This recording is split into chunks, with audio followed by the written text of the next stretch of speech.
Abamele iqembu le-MK bazothatha izihlalo zabo iphalamende likazwelonke. Owayengumengameli waseNingizimu Afrika kanye nomholi womkhonto wesizwe i-MK Party uJacob Zuma. Ngemuva kokuthola izeluleko zomthetho, amalungu e-MK Party maduzane azohlala ezikhundleni zawo ephalamende likazwelonke, naphezu kokungabaza kweqembu ngokuthi ukhetho lukazwelonke olusanda kuphothulwa bekuwo luthembekile. Ekhuluma nabezindaba ngeSonto, umengameli we-MK Party uJacob Zuma uthe iqembu lizoqhubeka nokuphakamisa udaba lokungahambi kahle kwephalamende ngesikhathi liqhuba isikhalo salo mayelana nokungahambi kahle kokhetho enkantolo. UZuma uthe ikhokhasi eqhubekayo yamaqembu ifinyelele ku-30% wamalungu ephalamende likazwelonke.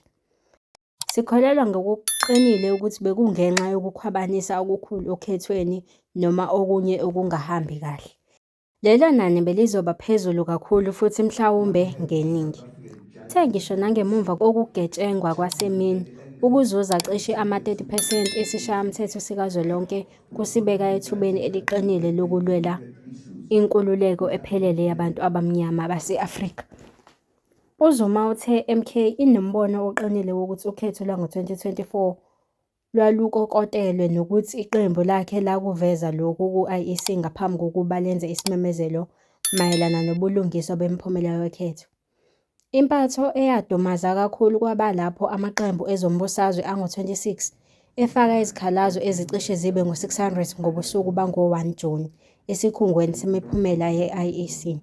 Uthe kungakapheli mizuzu emingaki ekhala ngokuthi kungenzeki kwaze kwazwakala izikhalo, usihlalo we-IEC utshela abezindaba nezwe ukuthi i-IEC isaqhubeka nokumemezela imiphumela njengoba bewuhlelile.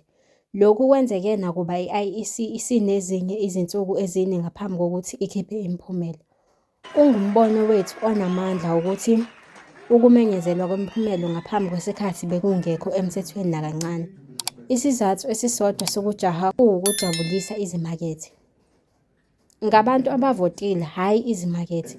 Igunya elingumthetho le-IEC ukusebenzela umphakathi ovotayo, hhayi izimakethe. UZuma uthe iqembu selijube ithimba labameli ukuthi lithathe izinyathelo ezifanele ukuqinisekisa ukuthi ubelungiswa buyenziwa.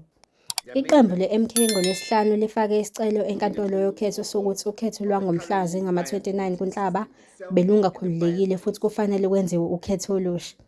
Iqembu lifuna nomyalelo othi imiphumela ibekwe eceleni ngenxa yokuthi kube nokungahambi kahle kokhetho okungeke kuthiwe imiphumela ikhombisa intando yabavoti. Iqembu liphinde lafuna inkantolo iyalele umengameli Cyril Ramaphosa ngesimemezelo ukuthi acele ukuthi kube nokhetho lukazwelonke olusha oluzobanjwa zingakapheli izinsuku ezingu-90 kusekela ngosuku lomyalelo wenkantolo obeke eceleni imiphumela yokhetho. Iqembu le-MK laziphambanisa kanjani izingxoxo zomfelandawonye kuhulumeni wase-KZN? Iqembu likaMnumzane Jacob Zuma, i-MK, lihlelekile ukulawula uhulumeni waKwaZulu-Natal yize selithole amavoti amaningi esifundazweni ngenxa yokuthi asikwazi ukuvumela isimo lapho kwebiwe amavoti ayisigidi.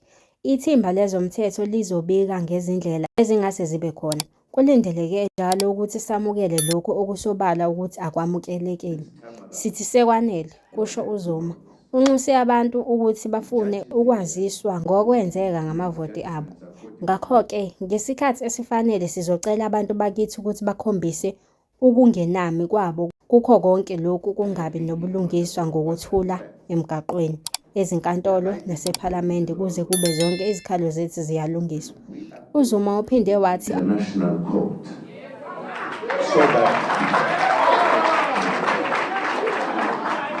lowo owayengumengameli wezwe, uMnumzane Jacob Zuma, osehola iqembu lomkhonto wesizwe, usegxeke uhulumeni obizwa nge-National Unity ngokuthi wumbimbi oluholwa ngabamhlophe phakathi kwe-DA ne-ANC.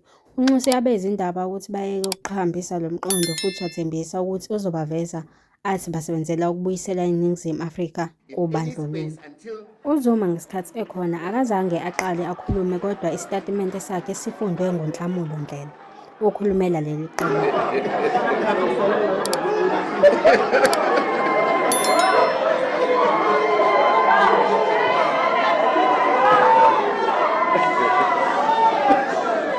Those of us members of the Ngingakutshela ANC njengelungu will continue le-ANC to ukuthi use ayikho any into space ebizwa still available nge-Government of inside the National ANC Unity, to expose the agents of white kuwumfelandawonye monopoly capital who ongengcwele. want to take our Sithi country back sekwanele, to kusho apartheid. uZuma. Lezi zindaba kuzifundela uMuthi kaMakhulwana. They Stay will be connected, defeated. stay informed.